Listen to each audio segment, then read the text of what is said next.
Assalamualaikum warahmatullahi wabarakatuh. Salam dan bahagia Bapak Ibu Guru di seluruh Nusantara. Perkenalkan, saya Teresia Startianingsih, calon guru penggerak Angkatan 9 dari Kota Semarang. Pada video kali ini saya akan memaparkan materi koneksi antar materi modul 1.3 visi guru penggerak, di mana peserta calon guru penggerak diharapkan mampu menghasilkan kesimpulan berdasarkan materi modul 1.3 visi guru penggerak serta kaitannya dengan modul 1.1 refleksi filosofis pendidikan nasional Ki Hajar Dewantara dan modul 1.2 tentang nilai-nilai dan peran guru penggerak.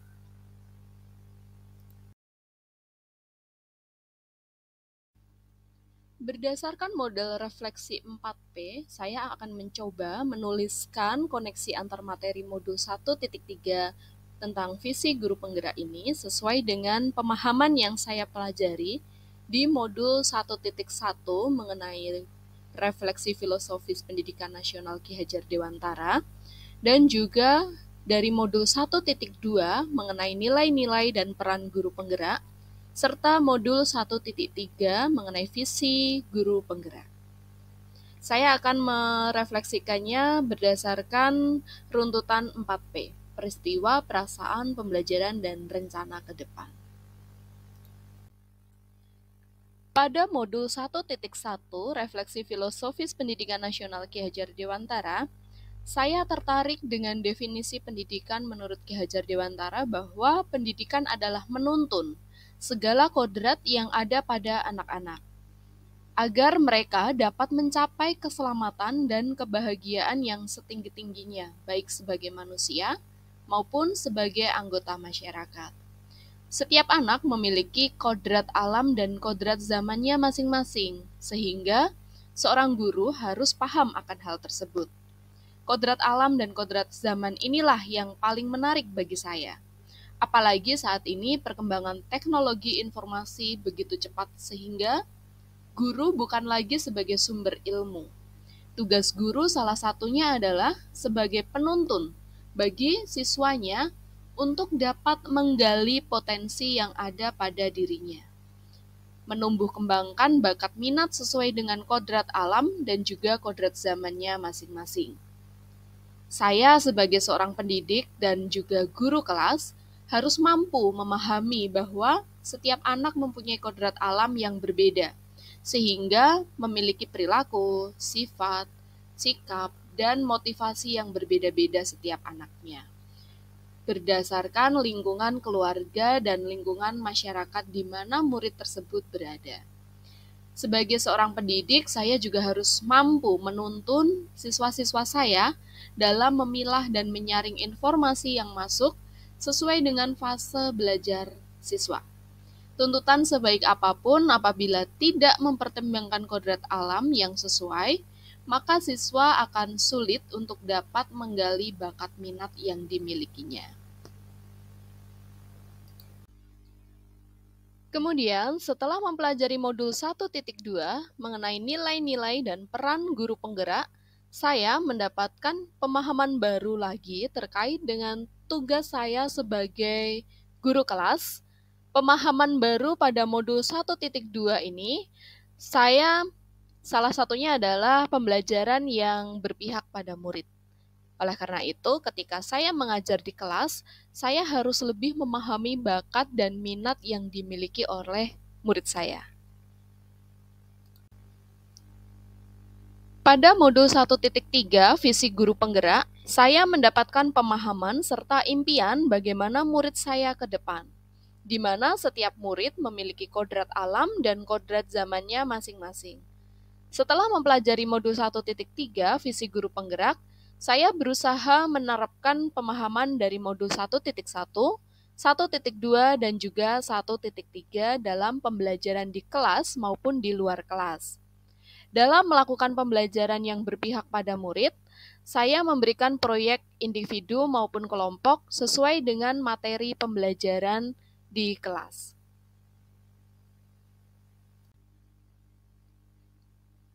Kemudian, setelah mempelajari modul 1.3 visi guru penggerak, saya mendapatkan pemahaman yang luar biasa terkait dengan visi seorang guru penggerak, terutama bagaimana menggali potensi murid untuk menemukan bakat dan minatnya yang selaras dengan dunia kerja saat ini dan yang akan datang. Selama ini, pemahaman saya, guru adalah sebagai sentral dalam hal pembelajaran, baik di kelas maupun di luar kelas. Tetapi setelah saya mempelajari modul ini, saya menyadari bahwa peran guru sesungguhnya adalah menuntun murid-murid untuk dapat menggali potensi yang ada pada dirinya, sehingga murid-murid mampu menemukan bakat minat yang dimiliki dan menyelaraskan dengan dunia kerja saat ini dan yang akan datang.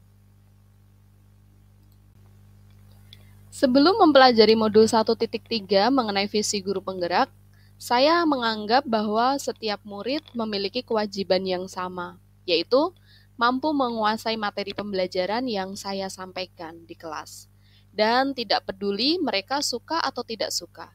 Selain itu, materi pelajaran yang disampaikan juga belum diselaraskan dengan kebutuhan kerja saat ini dan yang akan datang.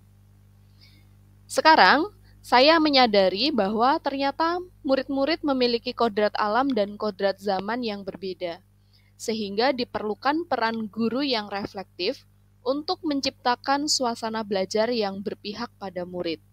Tugas saya sebagai pendidik adalah membimbing sehingga murid-murid dapat menggali potensinya serta menumbuh kembangkan bakat minat yang dimilikinya, serta menyelaraskan dengan kebutuhan kerja saat ini dan yang akan datang.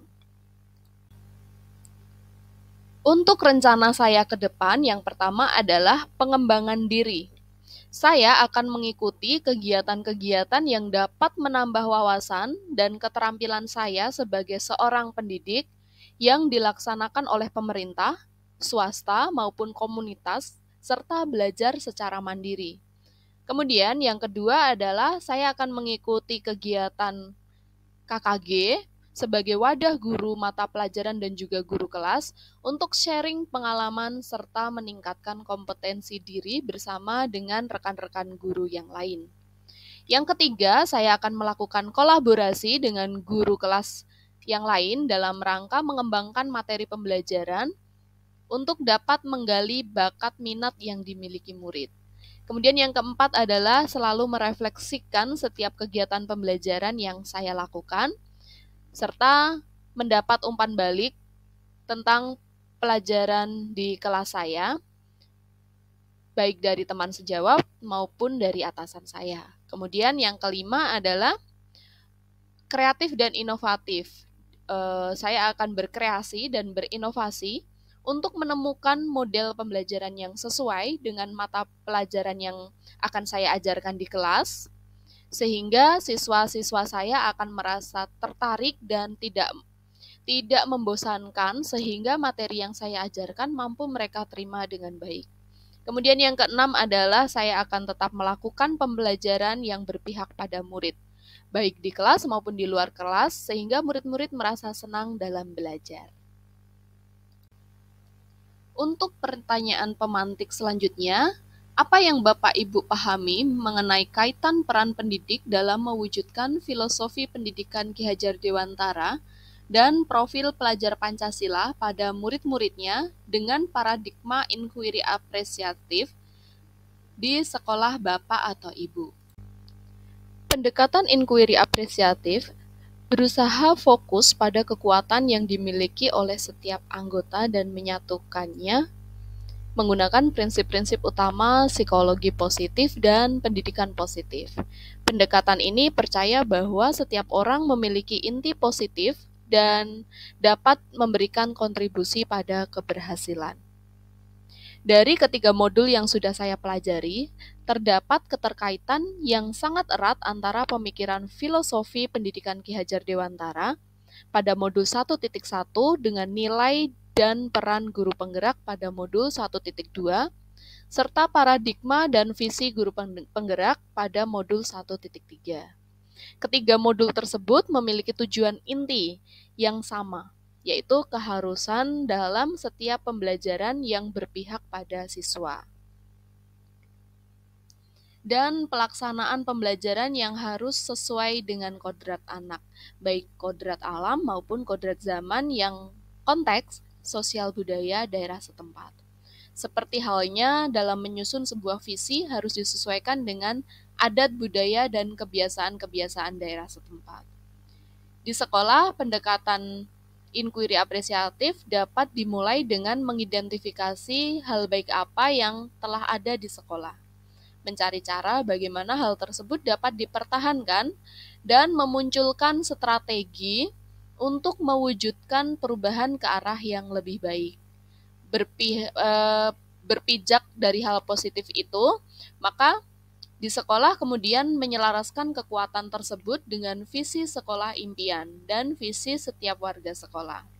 Pada kesempatan kali ini saya akan mencoba menerapkan pendekatan inquiry apresiatif dalam pembuatan visi sekolah impian beserta prakarsa perubahannya melalui tahapan dalam inquiry apresiatif itu sendiri yang di dalam bahasa Indonesia disebut dengan bagja.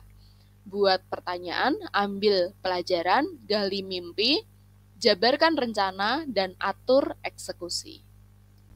Selanjutnya adalah visi guru penggerak, yaitu terwujudnya generasi yang cerdas, berakhlak, dan berkarakter profil pelajar Pancasila. Prakarsa perubahan yaitu untuk mewujudkan kreativitas dan motivasi belajar siswa melalui pemanfaatan teknologi. Sesuai dengan tahapan bagja yang pertama yaitu B, buat pertanyaan utama. Pertanyaan yang dibuat adalah bagaimana cara meningkatkan kreativitas dan motivasi belajar peserta didik melalui pemanfaatan teknologi. Di mana di sini tindakan yang dapat dilakukan adalah melakukan diskusi dengan rekan sejawat atau kelompok belajar seperti KKG sekolah dan sebagainya. Kemudian yang kedua adalah mencari referensi dan praktik baik dari berbagai sumber platform pendidikan seperti PMM, kemudian dari Canva Education, dari YouTube, dan dari berbagai platform-platform lain yang mendukung untuk melakukan pembelajaran yang memanfaatkan teknologi. Tahapan yang kedua, A, ambil pelajaran. Pertanyaan yang dapat dibuat adalah teknologi apa saja yang dapat digunakan untuk pembelajaran. Kemudian pertanyaan yang kedua, bagaimana memilih media atau teknologi pembelajaran yang tepat agar dapat meningkatkan kreativitas dan motivasi belajar peserta didik. Kemudian tindakan yang dapat dilakukan di sini adalah mencari referensi tentang media atau teknologi pembelajaran yang sesuai dengan peningkatan kreativitas dan motivasi belajar siswa. Tahapan yang ketiga, G, gali mimpi. Pertanyaan yang dibuat adalah yang pertama, apakah pemanfaatan teknologi dalam pembelajaran dapat meningkatkan kreativitas dan motivasi belajar siswa? Kemudian yang kedua, bagaimana agar pembelajaran berbasis teknologi dapat diterapkan untuk guru mata pelajaran lain. Kemudian yang ketiga adalah apakah ada keterkaitan pemanfaatan teknologi dalam pembelajaran dengan dimensi profil pelajar Pancasila. Nah, kemudian tindakan yang dapat dilakukan di sini ada 3. Yang pertama, melakukan kolaborasi melalui tim teaching. Kemudian yang kedua bisa membuat observasi. Kemudian yang ketiga adalah mencari referensi tentang dimensi profil pelajar Pancasila dan berkonsultasi dengan pihak yang kompeten dengan hal tersebut. Tahapan yang keempat, J, jabarkan rencana. Pertanyaan yang dapat dibuat yang pertama adalah apakah langkah-langkah untuk memulai membiasakan pemanfaatan teknologi dalam pembelajaran? Kemudian yang kedua, apakah media yang digunakan dalam pembelajaran berbasis teknologi? Kemudian tindakan yang dapat dilakukan, yang pertama, membuat perangkat pembelajaran dan penilaian yang tepat. Kemudian yang kedua, mencari sumber media pembelajaran berbasis teknologi yang tepat. Dan yang terakhir adalah pemberian reward pada siswa yang memiliki kreativitas dan motivasi belajar tinggi. Tahapan yang terakhir, atur eksekusi. Pertanyaan yang dapat dibuat adalah siapa yang bertanggung jawab memonitor agar jalannya kegiatan pembelajaran menggunakan pemanfaatan teknologi dapat berjalan dengan baik dan konsisten. Maka tindakan yang dapat dilakukan di sini adalah membuat jadwal kegiatan pembelajaran menggunakan teknologi yang bervariasi setiap minggunya. Demikian pemaparan saya mengenai visi guru penggerak modul 1.3. Terima kasih atas perhatian semuanya. Semoga video ini bermanfaat. Salam sehat dan bahagia Bapak Ibu guru di seluruh Nusantara. Terima kasih.